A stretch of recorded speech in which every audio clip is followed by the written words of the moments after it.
es una posición. Todavía los alemanes lo dicen maravillosamente, dicen a la tesis, a la afirmación, le llaman Tathandlung, le llaman toma de posición, una toma de posición inicial, ¿verdad? Cualquier determinación es una posición excluyente. De ahí, pero no puedo entrar en ello ahora, que los no sistemas y las no políticas liberales del capital, ¿verdad?, consideren que toda determinación es desde luego entonces no distribuible universalmente y prefieran entonces las indeterminaciones no excluyentes, como si esto no fuera al precio de cualquier realidad, de cualquier inteligibilidad, de cualquier sistema de orden, de cualquier asunto en el que no puedo entrar ahora. Me parece de enorme importancia para la crítica política que necesita nuestra contemporaneidad, ¿verdad? De manera que cualquier determinación que no se ausentara, porque ahora cuidado, ya veremos qué significa aquí morir, que no se ausentara, que ocupara el lugar, sería excluyente de las otras posibles.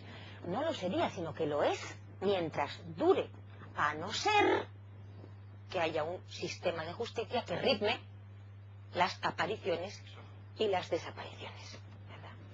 Pero desembocaremos. De antemano ya os digo, sin embargo, que esta sentencia conduce directamente a la noción de número pitagórica, a la noción de número. Por lo tanto, claro, estamos hablando de justicias distributivas. Cuando éramos niños pequeños, no sé vosotros, o hacedlo con algún niño pequeño, yo os recomiendo que busquéis varios interlocutores para vuestras andaduras filosóficas y uno de ellos que sea algún niño, alguna niña. Yo creo que una niña mejor, pero bueno, por razones que no puedo manifestar en este momento porque nos llevarían a otras discusiones, ¿verdad? Entonces, preguntadle qué es justicia. Normalmente dirá que cada cosa ocupe su lugar. Muy a menudo, si no está ya corrompida por el consumo y dice que cada uno tenga lo suyo o una cosa por el estilo, dirá que ocupa su lugar. Tendrá que tener un año, entonces. Para no estar corrompida por el consumo, ¿verdad? Bien, por lo tanto, entonces, han de pagarse mutuamente la injusticia que cometen unos contra otros por el mero estar en lo presente, ¿verdad? Sin todo lo que insista será imposible, porque nosotros sí que estamos, si no os importa que lo diga así, corrompidos por la idea de infinito. Corrompidos por esa idea que es la más peligrosa. La más peligrosa porque satisface mucho a la imaginación de los esclavos, ¿verdad? Algo que no tuviera límites, que no tuviera ley, que no tuviera... Eso solamente es un deseo de esclavo. Porque alguien libre que sí ejerce su libertad no prefiere que no haya nada, ningún sistema de orden, ninguna delimitación, ninguna fisis, ninguna sociedad, ningunos lenguajes, ninguna diferencias entre la lírica, la epopeya, la poesía trágica, sino que al contrario le gustará que haya múltiples sistemas de juego y no que no haya nada. No vaya a ser que si hay algo me oprima. Hay que estar completamente paranoico para pensar de esa manera, ¿verdad? Y alguna determinación que haya me será hostil. Bueno, pues en vez de eso, más bien pensar será agradable, oldrá bien, será hermosa, como mínimo traerá dimensiones a las que haya que agradecer. Bueno, deslimitarse entonces parece que ocurre a favor, digo, toda incursión por mi parte será insuficiente, a favor de la novedad, de la diferencia, de la pluralidad. Esto nos es muy fácil a nosotros ya, porque llevamos 2 décadas contra el pensamiento del fundamento. Esto que voy a decir, sin embargo, ahora, menos fácil. A favor de la inteligibilidad de cualquier sistema, por lo tanto, de cualquier modo de orden.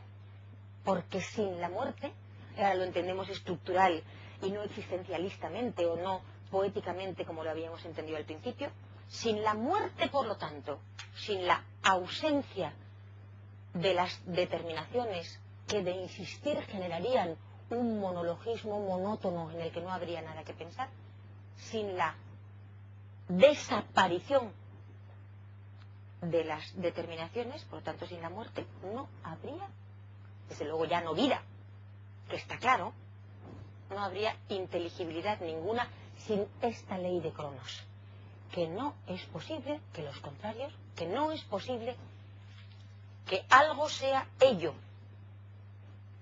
y su contrario a la vez y bajo el mismo aspecto.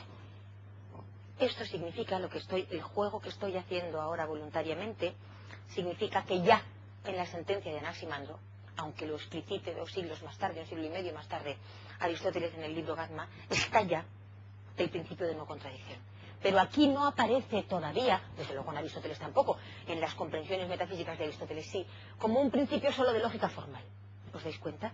Sino puesto en conexión con el contexto que le corresponde, que es el pensamiento trágico, es decir, la explicación de la vida y la muerte, y de su vínculo y de su relación, que es lo mismo que la explicación de por qué hay inteligibilidad, por qué podemos pensar. ¿Por qué podemos pensar? Según el orden del tiempo. José María, antes te he hecho la pregunta y no te la he dejado contestar. Contéstanos esta, por favor, y perdóname. Según el orden del tiempo. ¿Qué significa eso? ¿Cuál es el orden del tiempo? ¿Qué es esto? Pues hombre, tampoco me atrevo a ser categórico, porque tampoco estoy muy seguro, pero probablemente cuando se refiere a según el orden del tiempo, pues pueda sugerir que las presencias tienen una cierta duración y que entonces mientras duran ocupan un lugar que después, según ese orden del tiempo, será sustituido por otra presencia que, mientras la presencia que estaba entonces ahí, estaba ahí, la que le sustituirá antes era una posibilidad que sobre la presencia, precisamente por ese orden del tiempo.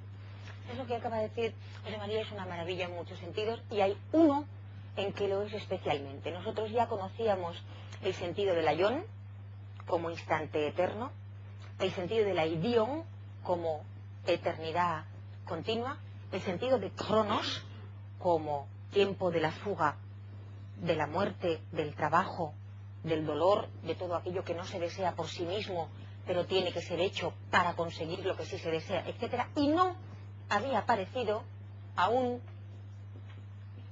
el último, y por lo tanto son 4, y esto a mí no me parece casual, el último sentido griego del tiempo, lo pongo en transcripción aquí, que es el kairos. El kairos, trivial y frívolo os diré que este es mi preferido, ¿verdad? Asunto que no tiene por qué interesar a nadie. El kairos es el tiempo oportuno, el tiempo de la maduración, el tiempo en que se cumple un ciclo, el tiempo de los ritos de iniciación. El tiempo oportuno es aquel en el que ahora sí se puede dar la plenitud que estaba desde el principio iniciándose, ahora entonces cristaliza el tiempo de la duración. Pues Moira, destino, y por eso el texto está en la racionalidad del pensamiento trágico y del pensamiento oracular. No os olvidéis de eso, sin lo cual no comprenderíamos a Heráclito, que tiene muchísimo que ver con Anaximandro, ¿verdad? Moira, destino, es también esa dotación de la maduración. No tenemos los hombres una dotación, para hablar de algunos, que sea superior, vamos a poner, para no despertar nostalgias innecesarias, superior a los 200 años. No tenemos una dotación mayor a los 200 años, ¿verdad? No la tenemos mayor a 70. Una mosca vive un día, al parecer una mariposa, las cosas se estremecen, ¿verdad? Una mariposa, que es un ser tan hermoso, tiene una duración exigua, efímera. Hay duraciones, dotaciones, no solo como lote de asignación en los sistemas ecológicos, sino también como elementos de maduración propicia, en efecto, como el momento en que se consigue la culminación de lo que un ciclo podía tener, ¿verdad?